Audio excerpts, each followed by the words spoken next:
They called him mad. They called him reckless.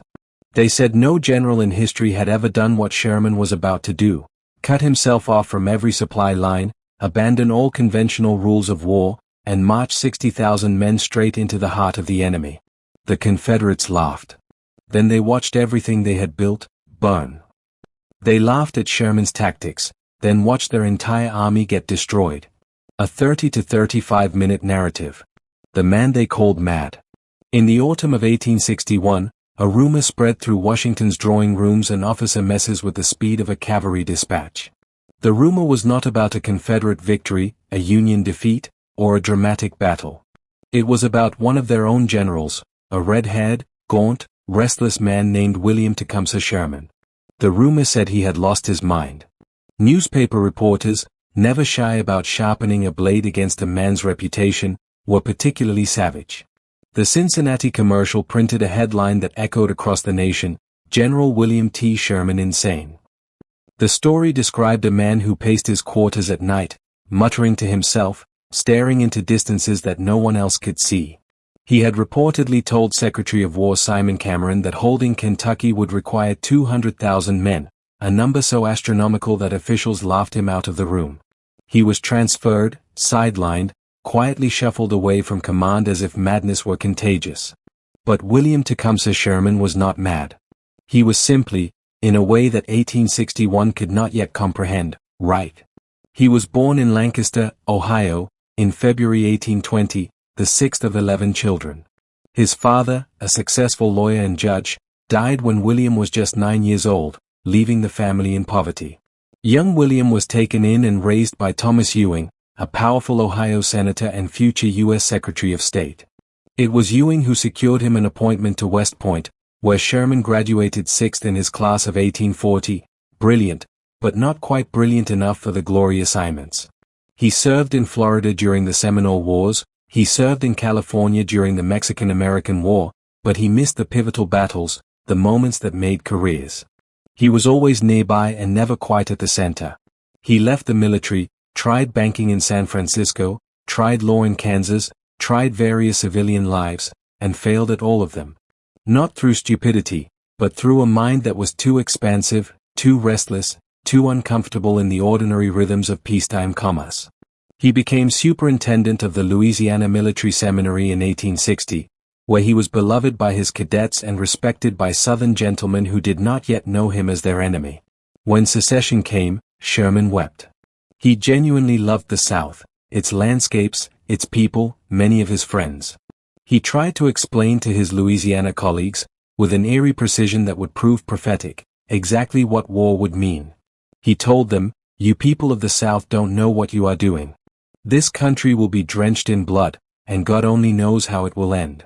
It is all folly, madness, a crime against civilization." They did not listen. No one ever listened to Sherman at first. Early war, learning the art of devastation.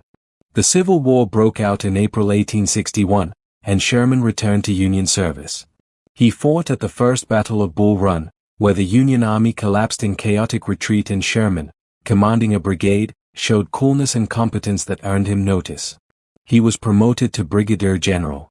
Then came Kentucky. Assigned to command the Department of the Cumberland, Sherman faced an impossible situation: a massive Confederate force pressing into a barely defended state, Union enlistments low, supplies scarce. Washington's attention focused entirely on the Eastern Theater, where George McClellan was building his Grand Army of the Potomac. Sherman begged for reinforcements. He told officials it would take 200,000 men to secure the Western Theater properly. He was not panicking, he was calculating. He understood, with the cold clarity of a mind trained in logistics, supply lines, and the mathematics of warfare, that the West was where the war would actually be decided. But to his superiors, 200,000 sounded like panic. He was relieved of command. He came home to his wife, Ellen. He sank into a depression so severe that some who visited him genuinely feared for his mental state. The newspapers declared him insane. He wrote to Ellen, "I feel I've failed. I am not fit for the responsibilities that have been thrust upon me." It was Ulysses S. Grant who rescued him.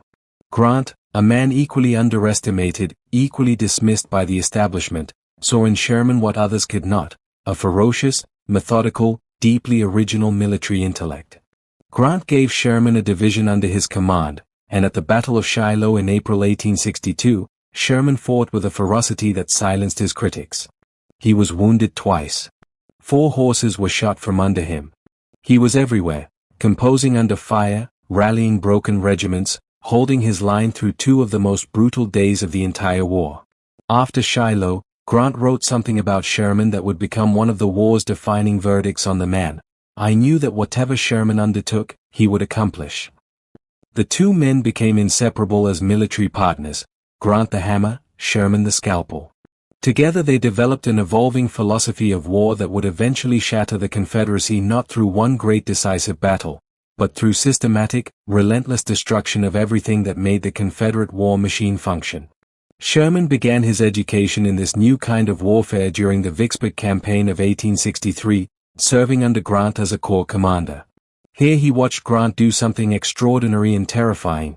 Grant cut his own army loose from its supply lines, ordered his men to live off the Confederate countryside, and swung around Vicksburg in a maneuver so audacious that his own generals thought he had gone mad. Within 6 weeks, Vicksburg fell. The Mississippi River belonged to the Union. Sherman took notes. He absorbed everything. He began to formulate a theory that would eventually transform not just the Civil War but the entire future of warfare, that in a modern conflict, destroying the will of a people to fight was as important, perhaps more important, than destroying their armies in the field. Then came the Meridian Campaign of February 1864, Sherman's first independent experiment with this theory. He led 20,000 men deep into Mississippi, targeting the railroad junction at Meridian. His men spent 5 days there systematically destroying every rail, every bridge, every warehouse, every military installation within reach. Sherman called it his first attempt to make war too terrible to endure. The Confederates in Mississippi were bewildered, paralyzed. They could not stop him. Sherman returned from Meridian with his theory proven in miniature. Now he needed a larger canvas. Atlanta, the campaign that made him famous. In the spring of 1864, Grant, now General-in-Chief of all Union armies, gave Sherman his grand assignment, take Atlanta. Atlanta was the heart of the Confederacy's industrial machine. It was the rail hub through which Confederate supplies, troops, and weapons flowed in every direction. It manufactured weapons, uniforms, and rolling stock. It was, as Sherman himself described it, the gate city of the South. Losing Atlanta would cripple the Confederate war effort the way losing a heart cripples a body. Opposing Sherman was General Joseph E. Johnston, one of the Confederacy's most skilled defensive generals, commanding the Army of Tennessee.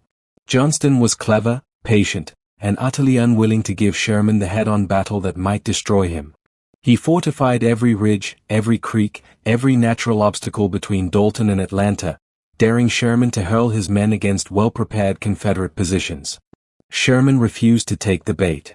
What followed, from May to September 1864, was one of the most brilliant sustained campaigns in American military history.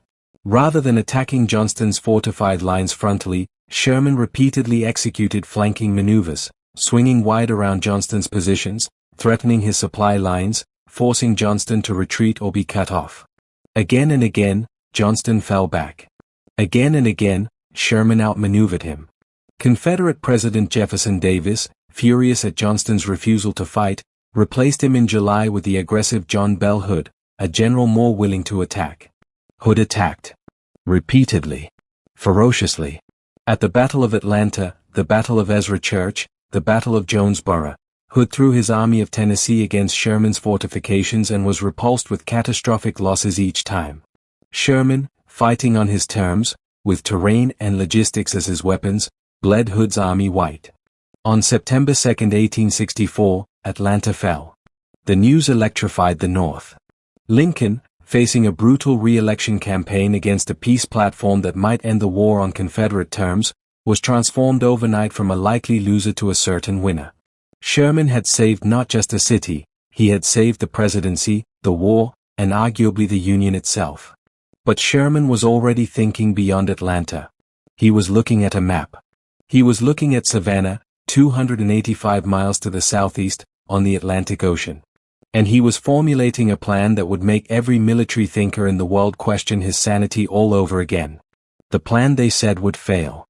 Sherman walked into Grant's headquarters in October 1864 and presented his idea with the calm confidence of a mathematician presenting a proven theorem.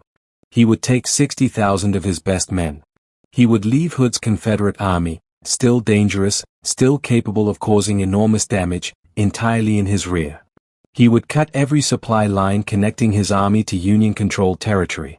He would march southeast from Atlanta toward Savannah, living entirely off the land, destroying everything in his path that could sustain Confederate military power. He would arrive at the sea, resupply by ship, and then march north through the Carolinas to join Grant's forces in Virginia, completing a strategic envelopment that would trap Lee's army between two Union forces and end the war. Grant hesitated.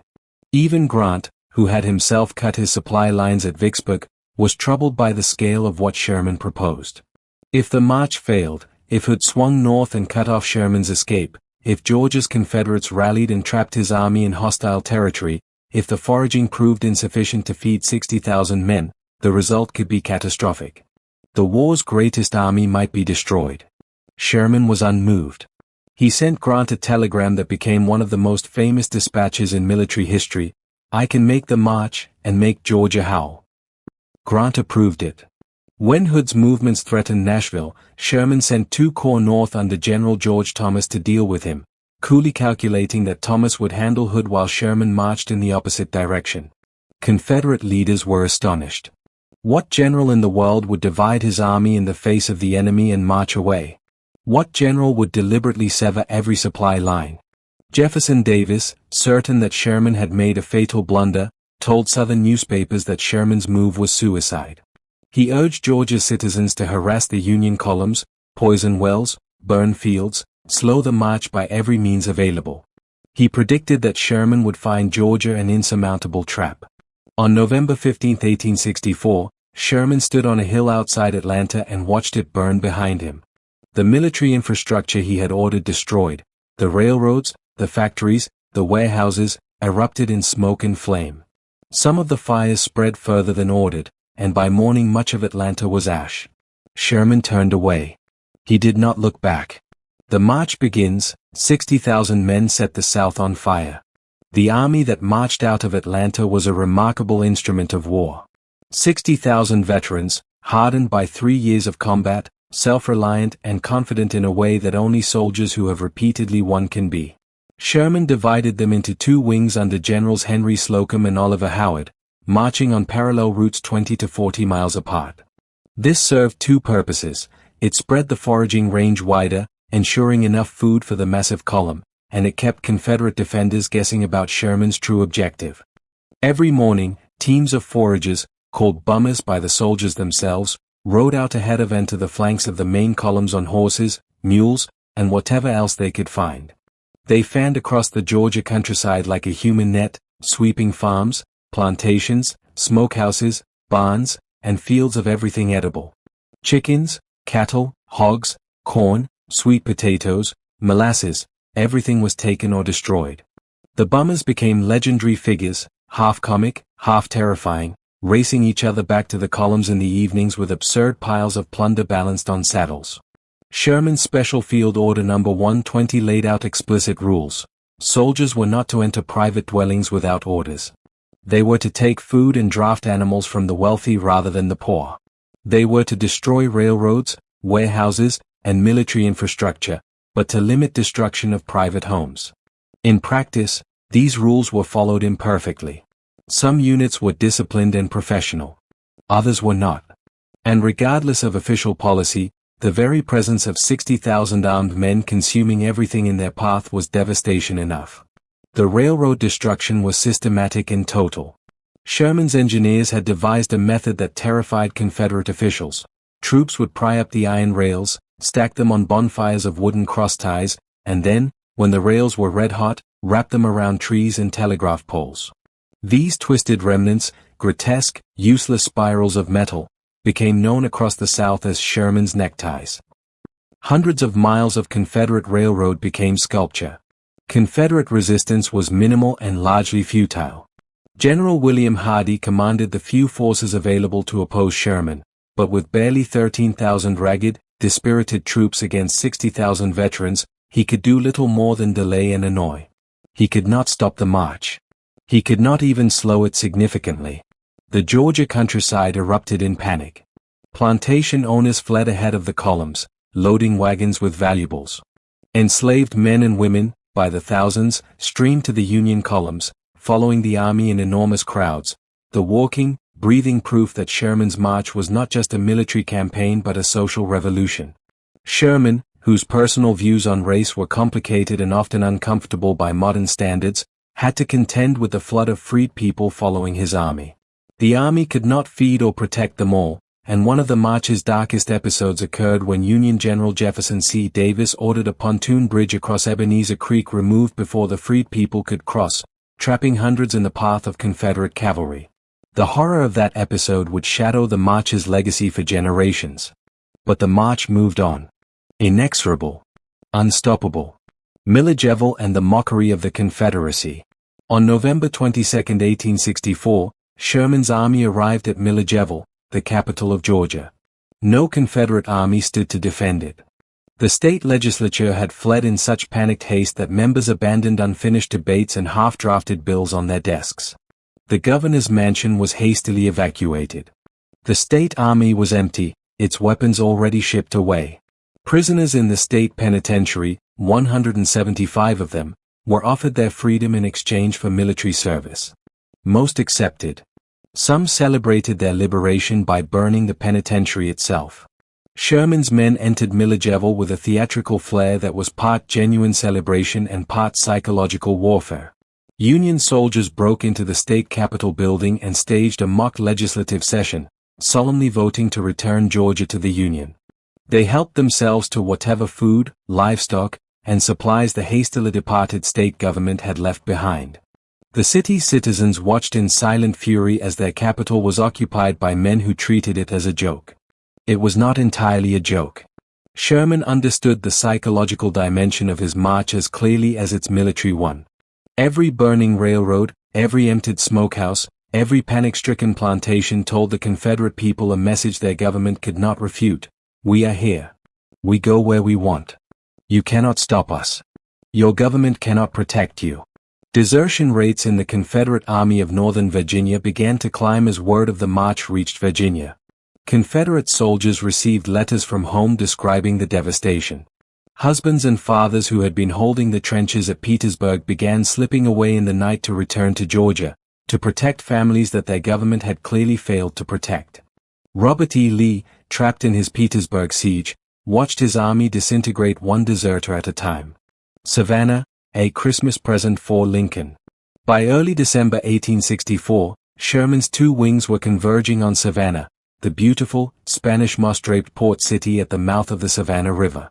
Between Sherman and the city stood Fort McAllister, a formidable Confederate earthwork guarding the river approach that would allow Sherman to resupply by sea. On December 13, Sherman watched from a rice mill rooftop as General William Hazen's division stormed Fort McAllister in a furious frontal assault that lasted precisely 15 minutes. The fort fell. The river was open.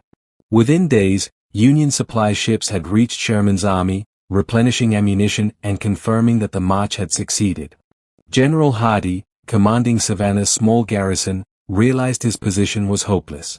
Unwilling to see the city subjected to the artillery bombardment that had reduced Atlanta to rubble, he ordered a night evacuation on December 20, marching his men across a pontoon bridge to safety in South Carolina. On December 21, Sherman rode into Savannah. He sent President Lincoln a telegram that became one of the most celebrated dispatches of the war. I beg to present you as a Christmas gift, the city of Savannah, with 150 heavy guns and plenty of ammunition, also about 25,000 bales of cotton. Lincoln wept when he read it. The nation celebrated.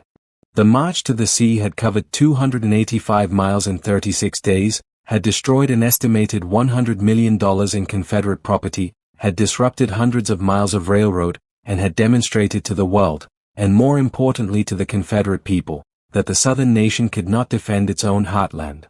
The Carolinas, the final act of destruction. Sherman did not rest long in Savannah. In January 1865, he began his march north through the Carolinas, and if Georgia had suffered, the Carolinas suffered more. South Carolina, the first state to secede, the cradle of secession, was regarded by Sherman's soldiers with a particular fury. They did not need to be ordered to be destructive here. They were motivated by 4 years of accumulated anger at the state whose politicians had started the war. Columbia, the state capital, fell in February 1865. It burned, whether by accident, Confederate action, or Union soldiers, historians still debate. But it burned thoroughly. Charleston, the proud city where the first shots of the war had been fired at Fort Sumter, was evacuated without a fight as Sherman's flanking columns threatened to cut it off. Through North Carolina, Sherman moved with slightly more restraint, sensing that the end was near, that reconciliation was coming. He met with Confederate General Joseph Johnston, his old adversary from the Atlanta campaign, near Durham Station, North Carolina. They negotiated a surrender agreement whose generous terms shocked Washington, were initially rejected as going far beyond Sherman's authority, but whose spirit Lincoln himself had endorsed. On April 9, 1865, while Sherman was still negotiating with Johnston, Robert E. Lee surrendered to Grant at Appomattox Courthouse. The war's greatest army was done. Johnston surrendered to Sherman on April 26. The war was over. The verdict of history. What Sherman had done was unprecedented. Military historians studying his campaigns in the century and a half since have consistently placed him among the handful of truly transformative military commanders in Western history, not just as a tactician, but as a strategic visionary who understood something that most of his contemporaries did not. That modern war is not just a contest between armies. It is a contest between societies. And to defeat a society committed to war, you must make war too terrible for that society to endure. Sherman's march to the sea revolutionized the military tactics of his time. Many scholars of military history contend that his psychological warfare was one of the first modern examples of total war, and his focus on crushing civilian morale presaged the bloody world wars of the 20th century. Encyclopedia Britannica. Sherman instituted tactics that later generations of American war leaders would use in World War II, Korea, Vietnam, Iraq and Afghanistan. The doctrine of destroying enemy will in logistics colloquially known as shock and awe. American Battlefield Trust. The men who had laughed at him in 1861, the newspaper editors who had called him insane, the politicians who had sidelined him, the Confederate commanders who had predicted his destruction, had been catastrophically wrong. Sherman was not mad. He was, in the truest sense, a man who saw the future of war clearly when no one else could, and who had the audacity to act on what he saw. He once wrote, "War is cruelty. There is no use trying to reform it. The crueler it is, the sooner it will be over." He was right about that too.